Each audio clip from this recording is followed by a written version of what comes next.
Fracture മാൻഡിബിളിൻ്റെ പത്തഗ്നോമോണിക് sign എന്ന് പറയുന്നത് sublingual haematoma and deranged occlusion എന്നിവയാണ്.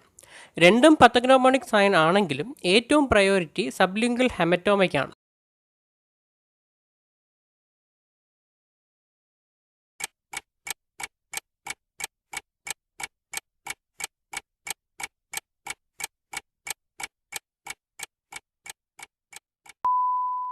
ഒരു സ്പെസിഫിക് പീരീഡ് ഓഫ് ടൈമിൽ ഒരു ഡിഫൈൻഡ് പോപ്പുലേഷനിൽ റിപ്പോർട്ട് ചെയ്യപ്പെടുന്ന new cases of a specific ഡിസീസിനെയാണ് നമ്മൾ ഇൻസിഡൻസ് എന്ന് പറയുന്നത്. പെർ 1000 നമ്മൾ ഇവയെ എക്സ്പ്രസ് ചെയ്യുക. സോ ഇൻസിഡൻസ് കണ്ടുപിടിക്കുന്ന formula number of new cases of a specific disease divided by population at risk into 1000 എന്നാണ്. ഇൻസിഡൻസ് രണ്ട് തരത്തിലാണ് നമ്മൾ കാൽക്കുലേറ്റ് ചെയ്യുക: attack rate and secondary attack rate. Attack rate എന്ന് പറയുന്നത് ഒരു ചെറിയ ഇൻ്റർവെൽ ഓഫ് ടൈം പീരീഡിലുള്ള ന്യൂ കേസസ് ആണ്. നമ്മൾ അവയെ കാൽക്കുലേറ്റ് ചെയ്യുന്നത് number of new cases during a specified period of time divided by total population at risk into 100 എന്നാണ്. അതേസമയം സെക്കൻഡറി അറ്റാക്ക് റേറ്റ് എന്ന് പറയുന്നത് ഒരു സ്പെസിഫിക് ഡിസീസിൻ്റെ പ്രൈമറി കേസിൻ്റെ എക്സ്പോഷറിന് ശേഷം ഇൻക്യുബേഷൻ പീരീഡിനുള്ളിൽ തന്നെ റിപ്പോർട്ട് ചെയ്യപ്പെടുന്ന ന്യൂ കേസസ് ആണ് സെക്കൻഡറി അറ്റാക്ക് റേറ്റ് എന്ന് പറയുന്നത്. കൊഹോർട്ട് സ്റ്റഡി വഴിയാണ് നമ്മൾ ഇൻസിഡൻസിനെ ഡിറ്റർമിൻ ചെയ്യുക. നമുക്ക് ഇൻസിഡൻസിൻ്റെ യൂസസ് എന്താണെന്ന് നോക്കാം. First one, it clues to research.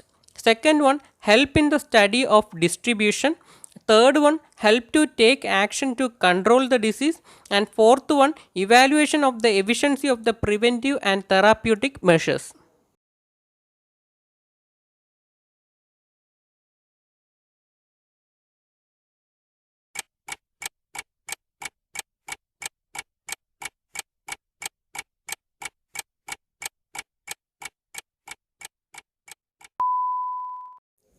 ജിഞ്ചിവൈറ്റിസിൻ്റെ സ്റ്റേജസുകളെ 4ആയിട്ടാണ് ഡിവൈഡ് ചെയ്യുന്നത്. സ്റ്റേജ് 1 എന്ന് പറയുന്നത് ഇനിഷ്യൽ ലീഷൻ ഓഫ് ജിഞ്ചിവൈറ്റിസം, സ്റ്റേജ് 2 ഏർലി സ്റ്റേജ് ഓഫ് ജിഞ്ചിവൈറ്റിസം, സ്റ്റേജ് 3 എസ്റ്റാബ്ലിഷ്ഡ് സ്റ്റേജ് ഓഫ് ജിഞ്ചിവൈറ്റിസം and stage 4 advanced stage of ജിഞ്ചിവൈറ്റിസുമാണ്. ഇതിൽ ആദ്യത്തത് സ്റ്റേജ് 1 ജിഞ്ചിവൈറ്റിസ് ആയിട്ടുള്ള ഇനിഷ്യൽ ലീഷനാണ്. ഇതൊരു സബ് ക്ലിനിക്കൽ ജിഞ്ചിവൈറ്റിസ് ആണ്. പ്ലാക്ക് അക്യൂമുലേഷൻ ചെയ്ത് 2 days to 1 weekനുള്ളിലാണ് ഇവ അപ്പിയർ ചെയ്യുക. പ്ലാക്ക് അക്യൂമുലേഷൻ്റെ ഫലമായി മൈക്രോബിയൽ ആക്ടിവേഷൻ ഓഫ് റെസിഡുവൻറ്റ് ലൂക്കോസൈറ്റ്സും അതുപോലെ തന്നെ എൻഡോത്തീലിയൽ സെൽസിൻ്റെ സ്റ്റിമുലേഷനും ഉണ്ടാകുന്നു. ഇത് കാരണം ഇൻഫ്ലമേറ്ററി റെസ്പോൺസ് ഉണ്ടാകാനായി തുടങ്ങും.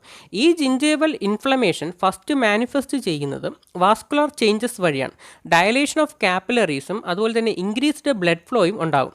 മൈക്രോസ്കോപ്പിക്കലി നോക്കുമ്പോഴത്തേക്കും ജംഗ്ഷണൽ എപ്പിത്തീലിയത്തിന് ബിനീത്തായിട്ട് അക്യൂട്ട് ഇൻഫ്ലമേഷൻ്റെ ഫീച്ചേഴ്സുകൾ കാണാനായി സാധിക്കും. ഏറ്റവും പ്രിഡോമിനൻ്റ് ആയിട്ട് നമുക്ക് കാണാൻ പറ്റുന്ന സെൽ ടൈപ്പ് എന്ന് പറയുന്നത് പോളിമോർഫോ ന്യൂക്ലിയർ സെൽസ് ആണ്. അതിനോടൊപ്പം തന്നെ GCFൻ്റെ ഫ്ലോയും ഇവിടെ ഇൻക്രീസ് ചെയ്യുന്നതായി കാണാം. പ്ലാക്ക് അക്യൂമുലേഷൻ നടന്ന് 1 week ആകുമ്പോഴത്തേക്കും ഇനിഷ്യൽ ലീഷൻ ഏർലി ലീഷനിലേക്ക് കടക്കും. കാപ്പിലറീസിൻ്റെ പ്രോളിഫറേഷനും അതുപോലെ തന്നെ ഇൻക്രീസ്ഡ് ഫോർമേഷൻ ഓഫ് കാപ്പിലറി ലൂപ്സും ഉണ്ടാകുന്നതിൻ്റെ ഫലമായി എറിത്തിമ അപ്പിയർ ചെയ്യാനായി തുടങ്ങും. ഇത് നമുക്ക് ക്ലിനിക്കലി മാനിഫെസ്റ്റ് ചെയ്യുന്നത് ബ്ലീഡിംഗ് ഓൺ പ്രോബിംഗ് ആയിട്ടാണ്. പ്രിഡോമിനൻ്റായി കാണപ്പെടുന്ന ഇമ്മ്യൂൺ സെൽസ് എന്ന് പറയുന്നത് ലിംഫോസൈറ്റ്സ് ആണ്. 75% ഈ സെല്ലുകൾ ഉണ്ടാകും. 70% കൊളാജൻ്റെ ഡിസ്ട്രക്ഷനും നമുക്കിവിടെ കാണാനായി സാധിക്കും. മെയിൻ ജിഞ്ചേവൽ ഫൈബർ ഗ്രൂപ്പുകളായിട്ടുള്ള സർക്കുലർ ഫൈബേഴ്സുകളും അതുപോലെ തന്നെ ഡെൻഡോ ജിഞ്ചേവൽ ഫൈബേഴ്സുകളും ഇവിടെ അഫക്റ്റഡ് ആവും. 2 to 3 weeks ആകുമ്പോഴത്തേക്കും ഇവ സ്റ്റേജ് 3ലേക്ക് കടക്കും. ബ്ലഡ് വെസൽസിൻ്റെ എൻഗോർജ്മെൻറ്റും കഞ്ചഷനുമായിരിക്കും ഇവിടെ ഉണ്ടാവുക. വീനസ് റിട്ടേൺ ഇമ്പേർഡ് ആവുകയും ബ്ലഡ് ഫ്ലോ സ്ലഗിഷ് ആവുകയും ചെയ്യുന്നു. ഇത് കാരണം ഉണ്ടാകുന്ന അനോക്സീമിയം റെഡണ്ടായി കാണപ്പെടുന്ന ജിഞ്ചീവയുടെ മുകളിൽ ഒരു ബ്ലൂഷ് ഹ്യൂ ആയിട്ട് നമുക്ക് കാണാനായി സാധിക്കും. ക്ലിനിക്കലി മോഡറേറ്റ് ടു സിവിയർ ആയിട്ടുള്ള ജിഞ്ചിവൈറ്റിസ് നമുക്കിവിടെ കാണാനായി സാധിക്കും. ക്രോണിക് ഇൻഫ്ലമേറ്ററി റിയാക്ഷനാണ് നമുക്കിവിടെ ഒബ്സർവ് ചെയ്യാനായി സാധിക്കുക. അതുപോലെ തന്നെ ഇവിടുത്തെ കീ ഫീച്ചർ എന്ന് പറയുന്നത് increased in number of plasma cells ആണ്. ഇതാണ് ഈ സ്റ്റേജിനെ ബാക്കിയുള്ള സ്റ്റേജിൽ നിന്ന് ഡിഫറൻഷ്യേറ്റ് ചെയ്യുന്നത്. ഏറ്റവും ലാസ്റ്റായിട്ട് വരുന്നത് സ്റ്റേജ് 4 അഡ്വാൻസ്ഡ് ലീഷനാണ്. ഈ സ്റ്റേജിൽ പെരിഡോണ്ടൽ ബ്രേക്ക് ഡൗൺ നടക്കുന്നത് കൊണ്ട് തന്നെ ഇവയെ നമുക്ക് phase of periodontal break down എന്നും പറയാം. ഫൈബ്രോസിസ് ഓഫ് ജിഞ്ചേവയും അതുപോലെ തന്നെ inflammatory and immunopathological tissue break ഡൗണും നമുക്കിവിടെ കാണാനായി സാധിക്കും. നമുക്ക് പിക്ചറിൽ കാണാം. ആദ്യത്തേത് ഇനിഷ്യൽ ലീഷനാണ്. അവിടെ ഏറ്റവും കൂടുതൽ കാണപ്പെടുന്നത് ന്യൂട്രോഫിൽസ് ആണ്.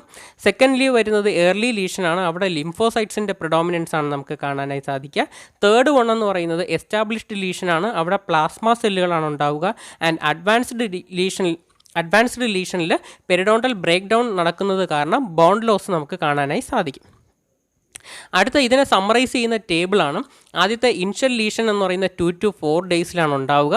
വാസ്കുലർ ഡയലേഷനും വാസ്കുലൈറ്റിസും ഇവിടെ ഉണ്ടാകും. ഇൻഫിൽട്രേഷൻ ഓഫ് പോളിമോർഫോ ന്യൂക്ലിയർ സെൽസുകളുടെ ഇൻഫിൽട്രേഷൻ, അതുപോലെ തന്നെ ജിഞ്ചൈവൽ ഫ്ലൂയിഡ് ഫ്ലോ ഇൻക്രീസ് ചെയ്യുന്നതായിട്ടും കാണാം. ഏർലി ലീഷൻ എത്തുമ്പോഴത്തേക്കും 4 to 7 ഡേയ്സിലാണ് ഇവ ഉണ്ടാകുന്നത്. വാസ്കുലർ പ്രോളിഫറേഷനാണ് ഇവിടെ ഉണ്ടാകുന്നത്. ലിംഫോസൈറ്റ്സ് ആണ് പ്രിഡോമിനൻ്റ് ആയിട്ട് കാണപ്പെടുന്ന സെൽസുകൾ എന്ന് പറയുന്നത്. ബ്ലീഡിങ് ഓൺ പ്രോബിങ്ങും നമുക്ക് എർത്തിമിയും ഇവിടെ ഉണ്ടാകും. സ്റ്റേജ് 3 എന്ന് പറയുന്നത് എസ്റ്റാബ്ലിഷ്ഡ് ലീഷനാണ്. 14 to 21 ഡേയ്സിലാണ് ഇവിടെ ഉണ്ടാകുന്ന. പ്ലാസ്മ സെൽസ് ആണ് ഇവിടെ കാണപ്പെടുന്ന പ്രിഡോമിനൻ്റ് ആയിട്ടുള്ള ഇമ്മ്യൂൺ സെൽസുകൾ എന്ന് പറയുന്നത്. Change in colour, size, texture എല്ലാം നമുക്കിവിടെ കാണാനായി സാധിക്കും.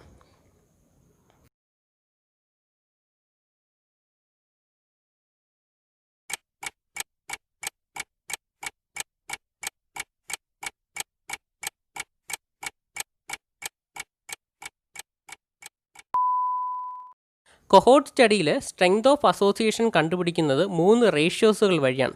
ഒന്ന് relative risk ratio, 2 attributable risk ratio, and third one population attributable risk.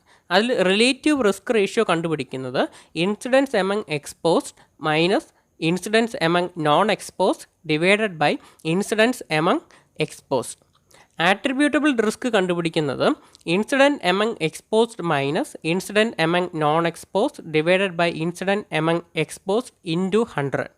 അതുപോലെ തന്നെ പോപ്പുലേഷൻ ആട്രിബ്യൂട്ടബിൾ റിസ്ക് വരുമ്പോഴത്തേക്കും incident among total minus incident among non exposed divided by incident among total into 100 ആണ്.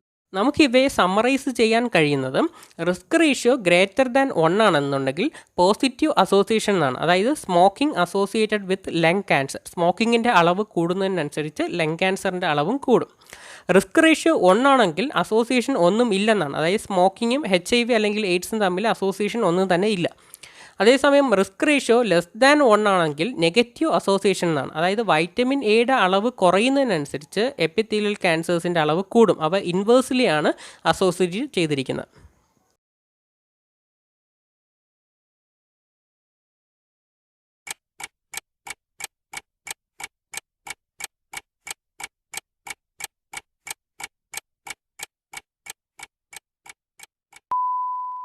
ഹെർപ്പൻജൈനയുടെ causative agent എന്ന് പറയുന്നത് Coxsackie virus ആണ്. 3 to 10 ഇയേഴ്സിൽ ആണ് majority ആയിട്ടും ഇവ അഫക്റ്റ് ചെയ്യുന്നതെങ്കിലും എല്ലാ ഏജ് ഗ്രൂപ്പുകളിലും ഇവ ഉണ്ടാകാം. ഇൻക്യുബേഷൻ പീരീഡ് എന്ന് പറയുന്നത് 2 to 10 ഡേയ്സ് ആണ്. ലൊക്കേഷൻ എന്ന് പറയുന്നത് posterior pharynx, tonsil, facial pillars and soft പാലറ്റുകളിലാണ് ഇവ ഉണ്ടാകുന്നത്. പ്രോഡ്രോമൽ സിംറ്റംസ് എന്ന് പറയുന്നത് fever, chills, headache, anorexia, prostration and abdominal pain ആണ്. ഇവ ഉണ്ടാകുന്ന അൾസറേഷൻസ് എന്ന് പറയുന്നത് തുടക്കത്തിൽ മാക്യൂളായിട്ട് ഇവോൾവ് ചെയ്യുകയും പിന്നീട് പാപ്യൂൾസ് ആൻഡ് വെസിക്കിൾസ് ആയിട്ട് മാറുകയും ചെയ്യും. വിത്തിൻ 24 to 48 അവേഴ്സിൽ ഈ വെസിക്കിൾസ് എല്ലാം തന്നെ റപ്ചർ ചെയ്യുകയും സ്മോൾ 1 to 2 മില്ലിമീറ്ററിൻ്റെ അൾസേഴ്സ് ആയിട്ട് ഫോം ചെയ്യുകയും ചെയ്യും. ഇതിൻ്റെ ഡിഫറൻഷ്യൽ ഡയഗ്നോസിസ് എന്ന് പറയുന്നത് പ്രൈമറി ഹെർപ്പസ് സിംപ്ലക്സ് ഇൻഫെക്ഷനും ഹെർപ്പസ് സോസ്റ്ററുമാണ്.